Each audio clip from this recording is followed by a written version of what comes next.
A couple bad decisions cost me over $100,000. I used to be able to outwork my bad decisions. And there was a turning point about 3-4 years ago where I couldn't outwork my bad decisions anymore because I didn't have enough leverage. I feel like having that confidence and that mindset is really what sets top performers and top achievers apart from the rest. Having a growth mindset is important because growing is painful and growing takes some risk and you're failing through a lot of that. What's something that you changed that was a small decision, maybe it was a mindset shift that just led to just enormous results? Number one is like your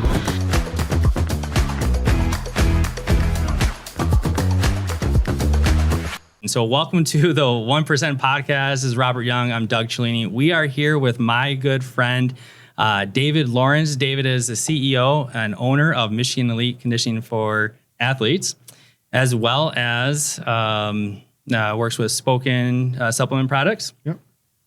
Leave anything out there? Any other businesses that you got? Commercial, real estate properties.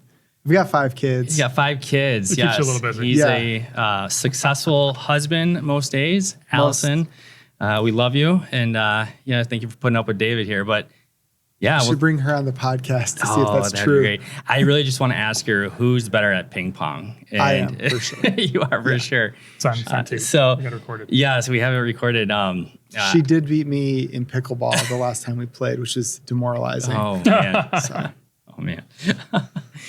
So David and I go way back. We met in college. I was at a Mass up at Central Michigan University. I must have been young, dumb, and stupid all at the same time.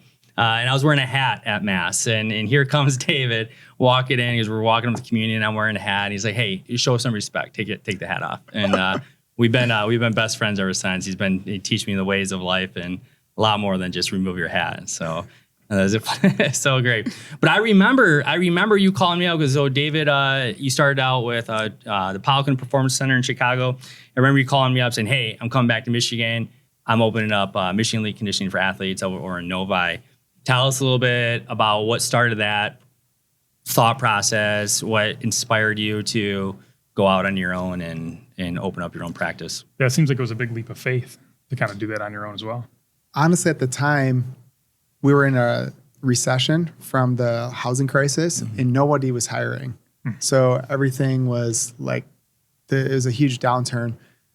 Where we were living like in Novi, Walled Lake, and on the lake, houses on the lake were going for like $250,000, which they're all over $1 million now. Yeah. It was a 0809. Yeah, it was a tough time to own. And Michigan was late coming back. And so my wife and I, we just had our first child.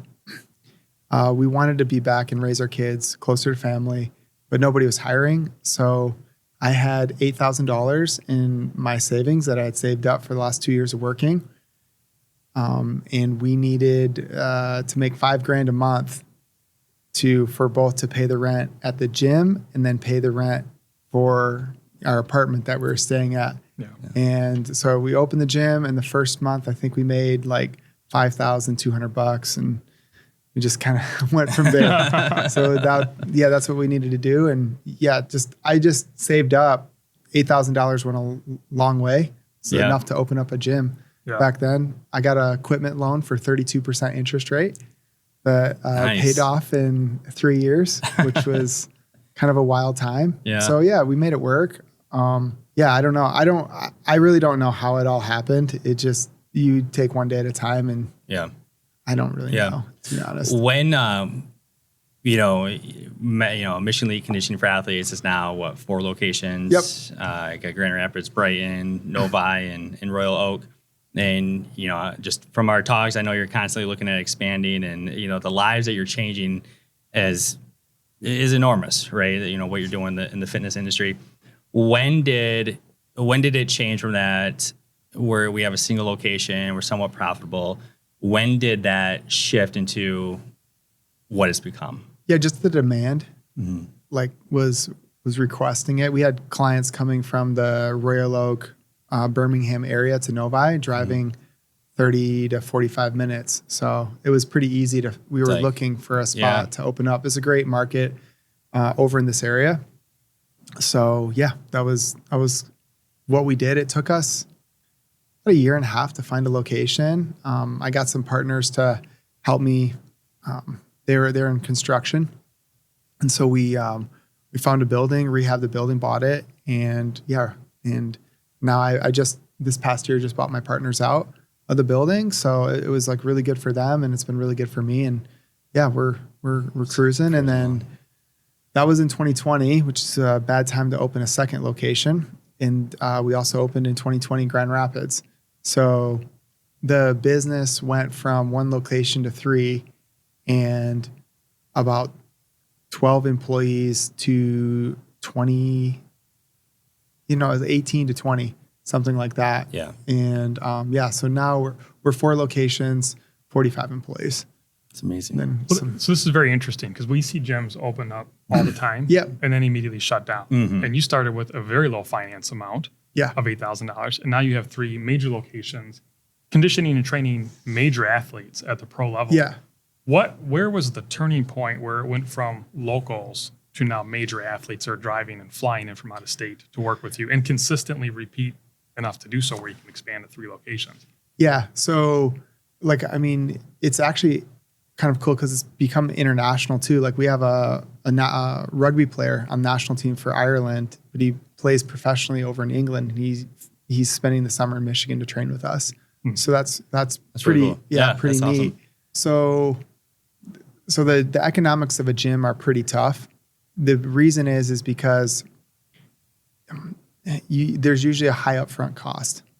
You're looking at in a well put together gym, $500,000 to $750,000. You can do it cheaper than that, but a good gym, no. Like our gyms cost about $500,000 to $750,000 to set up.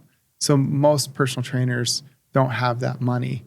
The second hurdle is you have to get people to give you disposable income because you're not selling food, you're not selling shelter or gas. Yeah. So that's like strike number 2. And the third thing is really, it's a service-based business. So you have to hire, train, recruit, the whole thing and get that going. So it takes a while. It's not a simple business. I should say it's not an easy business. It's actually a simple business when you get going, service-based, but the economics of getting up and running are pretty tough. Yeah. And the thing that's hard about it is there's different stages. What we started, we always had a really, really good product. So that's what saved us. But once you get to a certain point, your coaches aren't necessarily as good or as skilled as you right away. So you're bringing on coaches and trying to train coaches that you're asking people to pay a high dollar mark, but they're not getting the same service as you. So you got to close that gap as fast as possible. Because you're training the trainers. Yeah, train the trainers. So I think you brought up a really good point. So any of the viewers out there, go to mecastrong.com and you can see a lot of the results, right? Those before and after pictures that you guys post are phenomenal. And they're one of the most viral, things that you guys do, right? Yep. And as far as before and afters, you mentioned like you guys have a phenomenal product, and I would agree with you. But what makes your product different than my local YMCA trainer that I'm going to go to? Or even like a local elite trainer. Or a local elite trainer that's, Yep. Yeah, the methodology is actually superior. So it is better methodology. Yeah. So we have a better product. I get that at the end of the day, we have a better product. There's nobody that I know that can touch our product. Whether it's executed across like every single trainer, every single coach, it's not as consistent as I want. Yeah. But by product, you mean the result, the end result. Yeah, so if someone comes in and they're looking to get faster, get stronger, lose body fat, there's not a better place that they can go. Yeah. In my opinion, obviously I'm biased, it's my company. Like that's what we do. So we can charge a premium price for premium results. The messy middle is where everybody else fights, and that's too hard to differentiate yourself. So what's different about our business is we have better unit economics. If you look at the gym business or the fitness business, people are staying for 6 months. It's hard to extend that. There's certain models that have extended it, but they have very low cost. So you're looking at like a Planet Fitness can extend that. But the messy middle is really, really tough. So what we try to do is we try to maximize how much that client is going to spend within those 6 months, and the results that they're going to get. Now we want them to stay longer than that, but we know that on average, we've got about 6 months to turn like the best result that we can possibly turn with this client. And we're hoping that they get the result, they refer, and the cycle continues. Sure.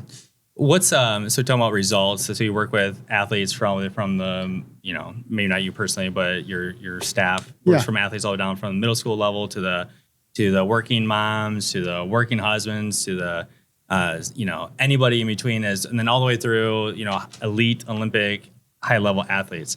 So give us what's the coolest transformation story that you can think of from the time they walked in, and you were mentioned a little bit earlier as far as the football player turned bobsledder. I think that's a cool story. But who comes to mind? Do you think of when they walked in? By the time they walked in, by the time they left, their life was completely different. We've had a lot of these. We have a lot of pros. So I've trained over 100 professional and Olympic athletes myself. I've been a national team coach. We did 30 plus women in the national development program. Mm-hmm. That's cool. But my favorite is high school kids. So I have a lot of stories, but one of my favorite stories is we had a kid, his name's Colby Newberg. He was 158 pounds as a junior in high school, didn't play at all at Brighton High School, trained with us for 6 months. He ran a 4.940 at 158 pounds. 6 months later, he ran 4.5, big difference in speed. Yeah. And he got up to 191 or 192. All muscle mass. Yeah. He gained 40 pounds or whatever that is. And he went on to lead his team. Didn't play at all his junior year, by the way. Went on to lead his team to the state finals as a quarterback. Broke a ton of, I think he broke a touchdowns record. Oh, that's awesome. Just playing 1 year in high school, got a college scholarship. And then the next year started as a true freshman at Saginaw Valley State University. That's so cool. That's super cool. Yeah. And so just the transformation that he did, and he's like a hometown hero. It's pretty cool. But we have a lot of those stories where kids, because you can make a massive difference with somebody who's a good athlete, but maybe untrained, but they really, really want it. And we can just give them the right information. And if they're dialed in, kids are so malnourished, they don't eat very well. Right. Yeah. And so you just get kids eating the right foods, sleeping enough, stretching, training hard. It's not hard. They're gonna do it. Yeah. So that's a cool story. Yeah, there's a lot of those. One of my favorite NFL stories is a guy named Donovan Peoples-Jones, who I started training when he was 15 in high school. He became Gatorade athlete of the year, but he went on to the NFL, and it was cool to see a kid that I got to work with as a young 15-year-old kid and playing the NFL for a while. How rewarding is that? Oh, it was great. Yeah. He's a freak athlete. It's unbelievable, but he's one of my favorite people too. So stuff like that's really, really cool. Yeah. See him come back. It's awesome. Yeah. I think of, and so we're looking at it from the athlete standpoint, and, what about us has-been athletes or never was athletes, right? Because, I started going to you guys, because I was having the hip issues, right? And just building up the muscle tissue and the muscles around, the hip joints. And improving flexibility has made it just a tremendous difference in my life. What kind of injuries do you guys see in the mid 40-year-old, mid 50-year-old guys coming in, the weekend warriors coming in, that you see quite frequently that just a nice training regimen really helps? Yeah. So people think they get injured when they're older because of their age. It has nothing to do with their age. It just has to do with their physical preparation. So when you're a kid, you're always playing sports, you're active. A lot of us, when we're late 30s, early 40s, 50s, we haven't done anything in 20 years. So people hop right back in there. And I think he looked right at me when he said that. That you haven't personal. done anything in 20 That years. seemed personal. Yeah. No, that was not personal. So for example, for me, I'm a strength coach. I work out all the time, all this stuff, but I like playing sports more than I actually like lifting. Lifting is a great way for me to stay in shape, for me to stay healthy, and for me to kind of clear my mind. I love basketball. I love racket sports. I'd rather play almost any sport than lift weights. Sure. But lifting weights is, for me, it's just part of my life. It's when I want to show a good example. I need to do it because I played college football, and if I don't lift weights, my body starts to actually hurt. It starts to detrain. So it's really good for my body, really good for my brain. But I started playing basketball 3 years ago, pretty competitively, and going back, like jumping from just even if I'm active, but going back and playing basketball is like a completely different thing in terms of like speed and how fast your muscles have to contract. So the biggest thing most people do is they just start playing sports and going from 0 to 100 with no preparation at all.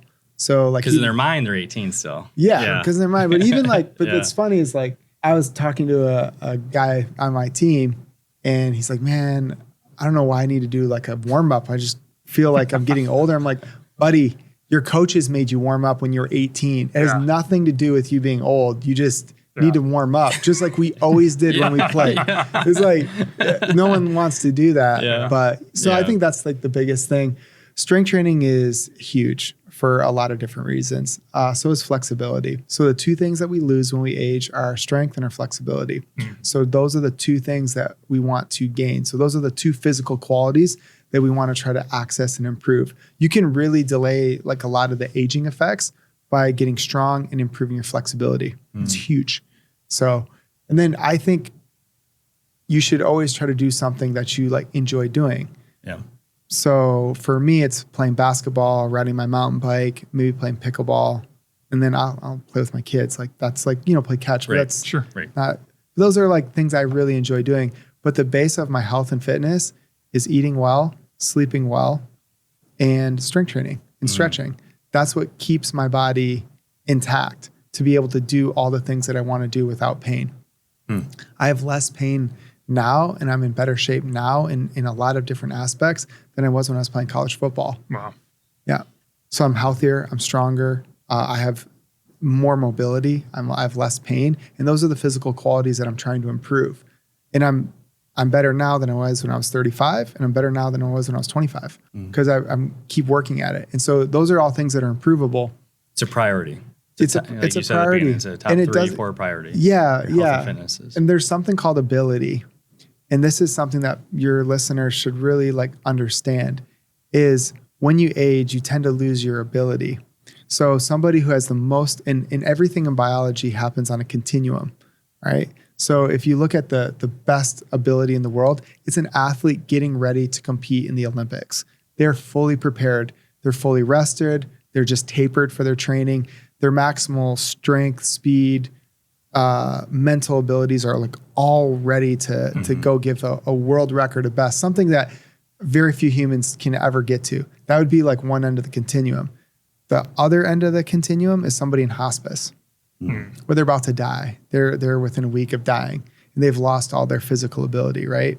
So what we want to do is we want to take people like guys like me and you, right? And we want to improve that ability. We're not necessarily going to get you to the Olympics, but we want to drive that way in terms of your strength, your flexibility, even like your speed to your level. And that's like the cool thing about physical training, that you can improve your ability and you can improve a lot of these abilities when you're older. We have a client right now who is 74 years old. He started training, he's 75. He started training with us when he was 63. He couldn't do one chin-up. He can do 12 chin-ups. At how old? 75. 75. He can do sets of 8 now. I think but his best a few years ago was like 12. But now he's competing a powerlifting competition. No way. He won states. He was a runner when he was younger. Yeah. Never lifted till he was 63. So he just deadlifted 300 pounds. Oh, that's amazing. So you can put on muscle mass later in life. Yes, and you should be trying to do that. Trying to improve your muscle mass, your bone density, and your flexibility. Oh, that's amazing. Yeah. That's amazing. So this is the 1% podcast. So we're here with David Lawrence, CEO of Michigan Elite Conditioning for Athletes. Is with the idea of the 1%, right? And so we're looking at entrepreneurs, CEOs, high producers that have uncovered and changed something as small as a mustard seed that has led to enormous results, right? And so we talk a lot about the results of your clients, right? So thinking in your business though, give me what's something that you changed that was a small decision, maybe it was a mindset shift that just led to just enormous results. I don't know if it's something that I ever changed. There was two things that I've always thought were really important is like, number one is like your work ethic. So I've always said I might not be the smartest guy like in the room, but I'm going to work really, really hard. I don't think I'll put in the work. I don't want to say I'm going to outwork everybody. I'm going to work hard for what I can potentially do. I'm sure there's people that can outwork me in different areas. And then the other thing is I looked at other people who are successful and I was like, well, if they can do it, I can probably do it too.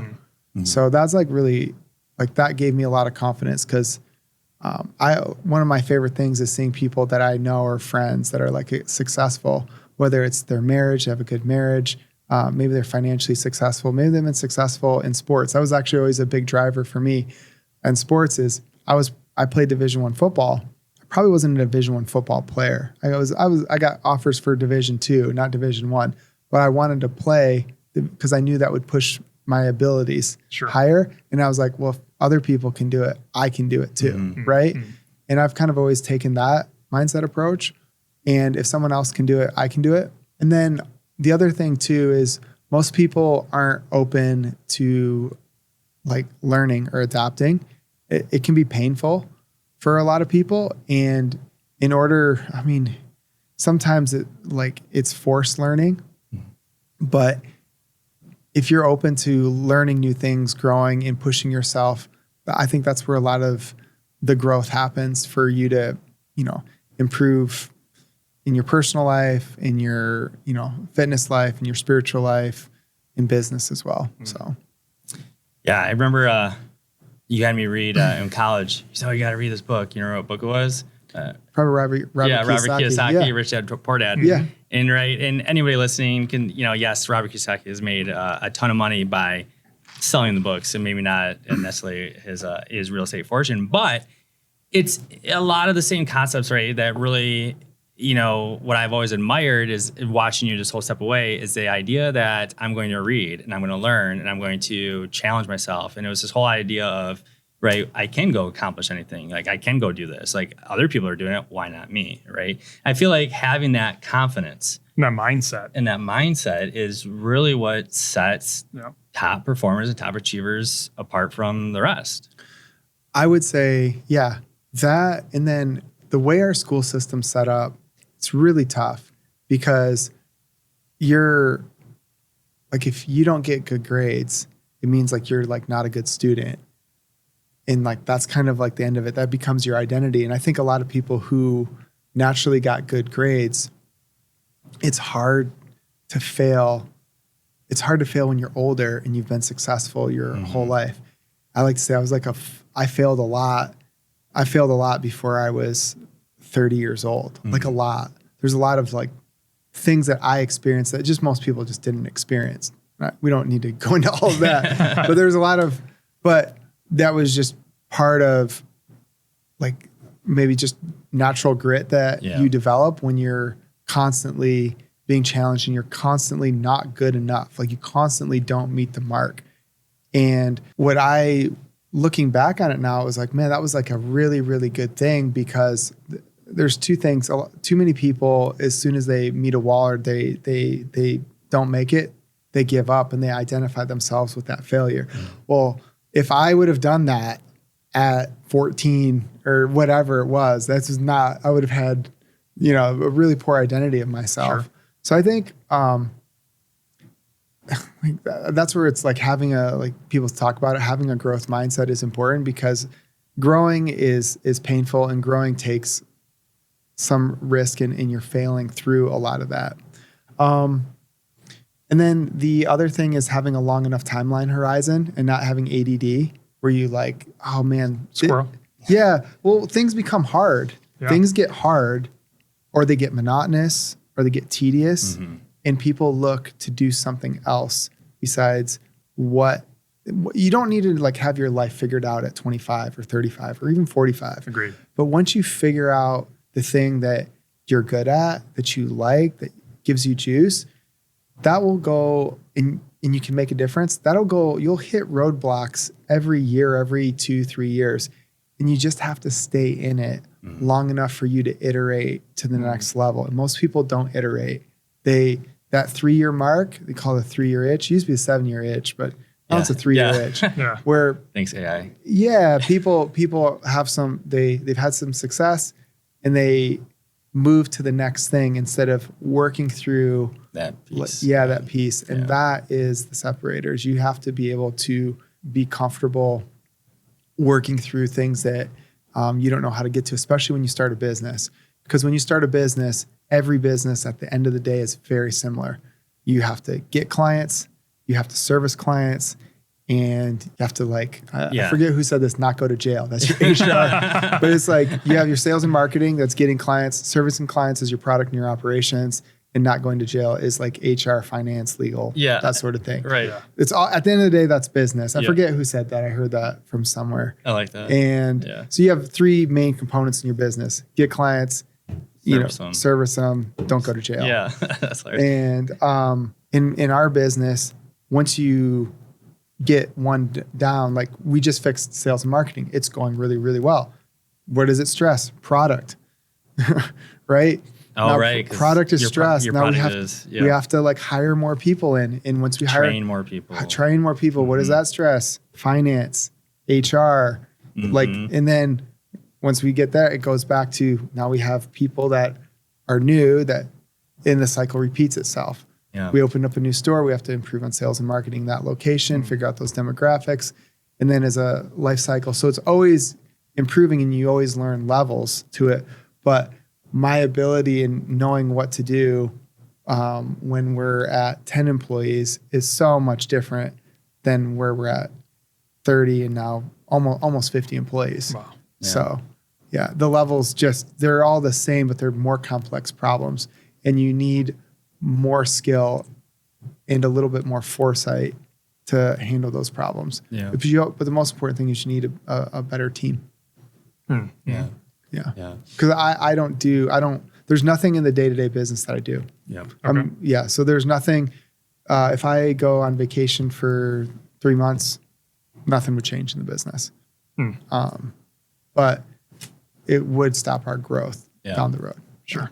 Yeah. That piece of, sticking to it and making those big decisions and working through those moments of growth, right? And what appear to be failure, but it's moments of growth. It really reminds me of, so my grandma gave me the best advice when I was a teenager, and I've always remembered it to this day but she's like, you should try to go bankrupt by the age of 40. Right. And obviously we don't want to go bankrupt as financial planners. You don't actually want to go bankrupt, but it's that mindset of I'm going to make things happen. I'm going to work hard. I'm going to take risks. Right. And then we're going to be moving that ball forward. Think about with the business that we run, the opportunities that we're working into, and now talking about like mustard seeds and the speaking engagements that we're being asked to do. So hard left turn here. I'd love to see and hear from you, Dave, because I know you're a man of faith and very proud of it. How has your work and your faith really intertwined? Yeah, that's a good good question. So for me, God's like number one. I'm a devout Catholic. I go to mass every day. I've developed a solid prayer life over the last 3 to 4 years. So I really don't have, I don't have much outside of that, to be honest with you. My identity isn't in my work. It's in Jesus Christ. Mm-hmm. The way I've always wanted to run my business is for everything about my business is for improving the lives of the people who we work with, but also work for us in the business. So there's things that we could do to maybe be a little bit more profitable, make more money, that we don't do because it doesn't align with the values that I have coming from like a Catholic perspective and Catholic social teaching. So the number one job for the people that work for me is to, if they're married, is to provide for their family. And so everything we do is like to support that journey for them. So, I love that. Did you feel like early on when you're going into the fitness arena, did you feel like that was your calling? Did you feel like that's what God wanted you to do? Or was it more just like, I'm out of college, so what I kind of have a degree in is what I kind of know, and it just kind of led to it? Yeah, it's very hard for me to say for sure. I have a tough time, to be honest, looking back. So like questions when you ask, from the past, Was that from like college football playing days, or that's because you're so focused on growth and in the moment that it was all blur? I've never I can't remember my kids at their newborn phases. Yeah, like it's a blur. I never in my life I never look back. Yeah, I always look forward. I really believe that the future is always going to be bigger and better than the past, no matter what that is. But you sometimes like in Dan Sullivan's book, I forget the name of the book, but he always talks about all entrepreneurs and CEOs look at the horizon. Yeah, the gap in the gain. Yeah, the gap in the gain, right? Yeah. And the issue with look at the horizon is the horizon never comes. It's always out there, right? Yeah. And I think we all, as entrepreneurs and business owners, like we're looking for that growth. We're looking to expand and move forward. But a lot of that is being able to look in the rearview mirror and being thankful and grateful of like, hey, this is where I came from. This is what we've been able to do. Look how far we've come. Without being prideful, but like looking at it from that moment of gratefulness, and sometimes that helps then drive the stewardship that then we're working into, the what we're leading into with our work. Yeah, absolutely. For me, what I would say is I had my own thoughts about what I was going to do with my life. I didn't really expect to own a business. Mm-hmm. I really wanted to coach football and teach. And personal training or being a strength coach I was happy to do that, but I didn't really want to own a business. I wanted to go to work at 9, come back home at 5, and like have a really good work-life balance. And my life has been completely opposite of that. So that's what I wanted when I was in college. That's completely not been the reality. Yeah. I'm really, really grateful for what God's done for me. And it's really hard for me to look back and say how much of the choices that I've personally made have gotten us to where we're at. And obviously I have made certain choices, but I really think God has driven this, to be honest. Yeah. And I'm just here. It's like, but you're here and you're putting in the work. Yeah. Because at the end of the day, you got to get up and go. At the end of the day, you got to put in the sweat equity 100% and fight through it. Yeah. And make that decision. There's been many things that have been so painful that I've just showed up and God's done things, whether it was, I almost had 2 exits in my business where I almost sold my business. And looking back, it was a great decision that I didn't. Mm-hmm. I've had almost every partnership has been a complete failure that I've had. It's been very painful. Like a lot of good friends that were my partners helped me grow my business, no longer here. I didn't expect that. Yeah. So there's a lot of things that I tried to do because I thought that was the best thing to do, that God was like, no, it's not what I have for you for whatever reason. I can't make any sense. I can't make sense out of it. Yeah. To be honest with, I just, what I do, and right now the business is to a point where I can affect 1 or 2 things at a time, and it takes me 3 to 6 months. So right now I'm fixed the sales and marketing. That's my skill that I have for the business. I have really 2 things, is I can look into the future and say, this is what we need to do. And then I can go back into the business and say, this is our one point that's holding us back. This is our biggest leverage point that we have in the business that I can go back and fix because I can see the entire business better than everybody else, right? I started it. So it was sales and marketing, fix that. It's working. Like the numbers are all there. Now I got to go back into product and work on that for the next 3 to 6 months and hopefully get us to where we need to be. Because everything is just fundamentals now with client acquisition, how long a client stays and how much they pay us and how much profit we make off of that and how much gets recycled into the business. The numbers are pretty dialed in. It's amazing. Yeah. So I heard a couple of really interesting things here over the last couple of minutes. Yeah. I didn't want to speak up because I didn't want to interrupt you because it was all golden nuggets to me. But what I find interesting is that you're like, hey, we provide more value to our clients than anyone else can provide, even though we're a premium. People are happy to pay if they feel they're getting good value for what they're buying. And I've always been a firm believer of that. Like no one just, I'm not going to buy a bicycle and drive it to work. It doesn't do what I want to do. I'm happy to pay the price for the vehicle I drive because it does the things I need it to do. And I felt it was a better value. The other thing was really interesting is, and you kind of touched on it, but I could see it kind of going back to our lives too, is there are several times throughout our lives where it was not clear to me why I was experiencing what I was experiencing. Like, why is this engineering position so painful? I wanted this. Like, I made it to the top. I'm like the best of the best for what I'm doing. And now I don't want to be there. And then years later down the road, it's like, okay, I see. He was preparing me for something else to handle this situation, which now mimics other situations with business owners. I see a lot of that in your business as well. So you might say you don't look back on those instances, but then you give a really good example of previous stories where you helped somebody or did something with a business and kind of tied it all back in. It's awesome. Yeah. Yeah. No, that's great. There's been a lot of instances where I've been able to say, if our business was only for this reason, it shuts down tomorrow, I'd be really happy about how everything turned out. And the success you've had and impact you've had on your community and lives. But like I guess the older I've gotten, I used to have a lot of really good answers for you when I was 25, 30 years old.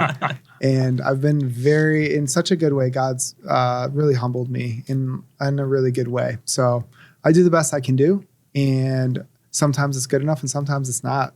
And that's like a great place to be, I think. Yeah. And I just, hopefully, if I can't do a good enough job, I can get someone else who can do it, and that's kind of where I'm personally at in the journey. There's definitely different frustrations that I have with the business. I'm like, oh, we should be farther ahead, or this or that, or we're doing really good here, but why aren't we doing good here? We just had this figured out. There's always those frustrations. But I just show up and I'm here. Yeah. And we have good people who really care a lot too. So, so it sounds like it's almost like a fitness plan we were talking about earlier, where you're saying consistency is the biggest thing. You just got to keep being consistent and keep showing up. Yeah. Even if you don't know what you're doing that day, you're there. And a lot of times with my employees, there's a problem that they're struggling with, and I don't know if I can solve it, but I just sit with them and I ask them questions, and usually they solve it themselves. Yeah. So that's like the benefit of, there's a lot of technology, and AI is like a big hot topic right now, but nothing's going to replace coaching. Sure. Yeah. Relationships. It's our business. It's your business. It all comes down to relationships. I always tell clients, because clients are always asking about AI, how's it going to impact this business and investing and financial planning. And I always go back to, tax planning software has been out for 15, 20 years. Yeah. I am a CFP. Robert's a CFP. We know a lot about taxes. We know a lot about tax planning. I go to a CPA to do my taxes. You go to a CPA. And I'm happy to write that check. And I'm happy to write that check because it's that relationship I have with that tax professional. Yes, I can use a software system. Yes, I can use AI to answer all my questions. But having someone to put it in layman terms for my situation and what I'm experiencing. Shoot, I have a financial planner. He's sitting right next to me. Sometimes outside of you, just someone else will look at your situation from an outside perspective. Different lens is crucial. I've had so many coaches help me train me. Like I'm getting ready I've got 3 to 6 months before I'm going to try to embark on something like cool fitness wise. And I'm going to have someone else train me for it. I'm not going to train myself for it. Yeah. Is it to dunk at the age of 40? Yes. Yes. There we go. Yes. There we go. It's my. So, switching gears here, we only got a couple minutes left. So I coach high school football, in Robert's, I'm working on him, getting him to learn football. Dave, we're installing the 3-3-5 defense, and we're going to have different coverages with it and different shells, different looks. Where I'm really struggling is with the 3 front because we got some studs up front. And so our D linemen are just going to wreak havoc. We don't have a ton of linebackers. That's where we struggle with it, which is why we wanted to work in that 3-3. So we have multiple linebackers. We can do multiple looks and create pressure and create different looks, different schemes with our different blitz packages. What team is this? This is Bullet Creek. Okay. Just outside of Midland, Michigan. Oh, yeah. Right. So shout out to the Lancers. Give me some thoughts on running a too high coverage out of the 3-3. What do we do with that overhang? Do we always want to put them to the field? Do we want to put them to the strength? Talk to me. It's the other way. You actually invert it. Oh. So you have that middle safety. Mm-hmm. He comes down. Yeah, you can play too high that way. That's exactly what we're doing. We're using him as like a robber. Yeah. And we're having him read strength, read and flow. Make that your best tackler on the field. Yep. And then he never gets blocked. And your Mike is like a bulldozer. Yes. Yeah. Yeah. So we're putting our fourth best D lineman type kid at Mike. It's money. Yeah, it's money. Just to wreak havoc, and our best 2 tacklers at the Sam and Will spots, and our next best athlete at that middle free safety just run. There's some really cool things you can do with zone where you let your lineman get reached and they play the gap back, and that Mike blows through like 2 guys. Mm-hmm. I can show you. Yeah. So you let the nose get reached. Yep. And then you let your down lineman, your end, get reached. So they backfill those things. Mm-hmm. And then that Mike comes through and tries to take out the ear hole of the guys that are like, if they're running like zone or power, tries the ear hole and just push the pile, and there should be a lot of mess, but they can't cut back. Right. There's no cutback. It allows my front side safety coming downhill. My force your player. Robber, and then my robber, my stack really are kind of unblocked there to run inside out and have a clear shot. Yeah. Love it. Yeah. That's what I would do. That's where I think the benefit of that defense is actually having that middle safety as a linebacker that's unblocked. All right, so that's what Ohio State did with Caleb Downs. Yes. Yes.